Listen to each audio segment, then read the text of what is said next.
I was born in Philadelphia in 1948. If you are a Jewish kid born in a community like Philadelphia in 1948, you were raised in a very potent combination of rabbinic Judaism and political Zionism. They are merged. I heard, I'm going to have trouble keeping to the time because I can see I'm going to be a little bit discursive here.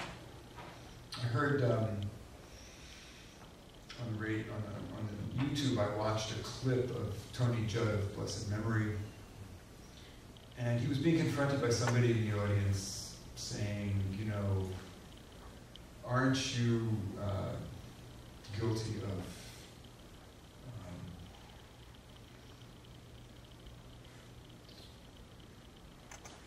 sort of hurting the Jewish people because you're clearly anti-Zionist, but people will confuse that with being anti-Jewish. And he said that's the problem. There's confusion. It's an intentional confusion. And he said he was speaking to the Israeli ambassador to the United States sometime in the 80s or something. And the guy was on the way out. And he said, the most important thing that we accomplished, and this was my mission, was to make it very, very clear to the American people that there was no difference between the Jewish people and Israel. That was my goal. Mm. And that was the point that Judd was making. Certainly it's very true in my upbringing. Those of you who were Jewish, you know, my generation or younger, you know, it's in the liturgy. May God save and preserve the state of Israel, not Zion, not Jerusalem, but the state of Israel, the first flowering of our redemption. Israel was redemption. And my own particular history was even stronger because my grandfather was born in Jerusalem around 1900. He emigrated here. I'm second generation American, but it was really in the blood. And to be Jewish was to be connected to the state of Israel, and effectively to be Zionist. And this, of course, completely interlocked with the other piece of being Jewish, which was somehow it came through the genes, which was that we need to keep ourselves isolated, we need to keep ourselves protected. There's the non-Jewish world out there, there's the non-Jewish world. They're dangerous.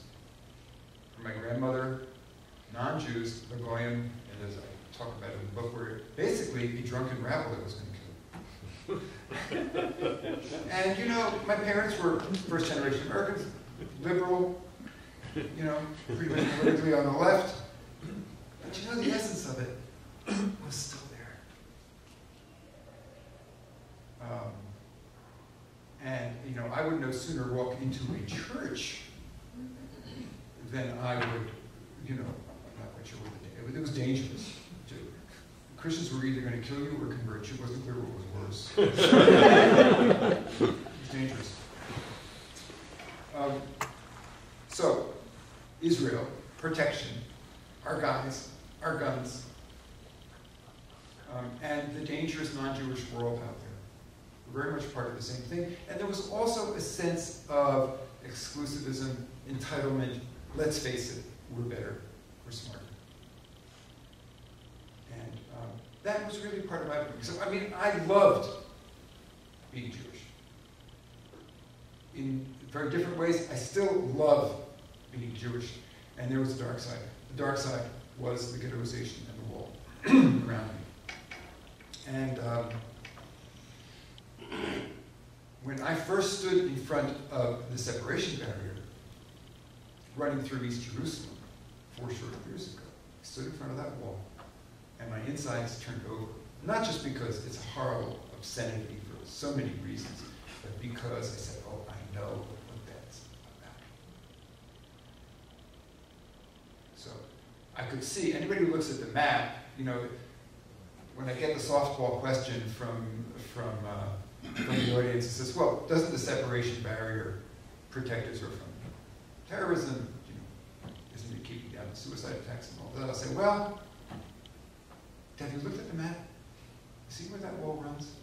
Can't you see that it's there for another reason? That it's a land grab. And it is a land grab.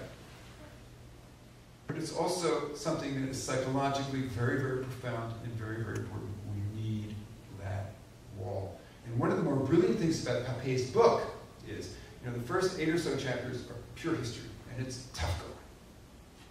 It's all open source stuff. It's from Ben Gurion's diaries. It's clear that the plans were in place to take over the whole territory from the 30s. 48 was an opportunity to do that. 67 was another opportunity. It's all true.